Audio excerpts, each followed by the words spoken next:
কাকাবু কাঞ্চন কেন? হ্যাঁ কাঞ্চন কেন?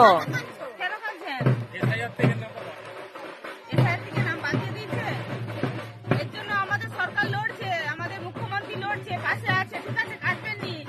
এটাই তো লড়াই এবার আমাদের, ঠিক আছে। বিজেপির বিরুদ্ধে এবারে সবাইকে লড়তে হবে। দিদি পাশে আছে, আমরা পাশে আছি, ঠিক আছে, কাটবেননি, আমরা আছি। এই বয়সে দিলে কি হচ্ছে? এই বয়সে এসে আপনাকে প্রমাণ দিতে হচ্ছে, হ্যাঁ, যে আপনি এখানকার নাগরিক কিনা।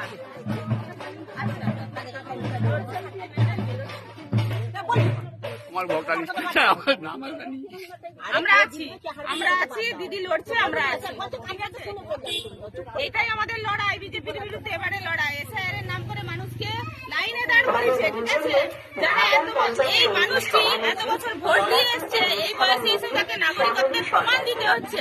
তার জন্য কিন্তু লড়াইটা দিদি করছে, এবং আমরা তৃণমূল কংগ্রেসের কর্মী সমর্থক সবাই আছি এনার পাশে। আমরা আছি, কথা দিয়ে যাচ্ছি, আমার দিদি আছে, পাশে আছে।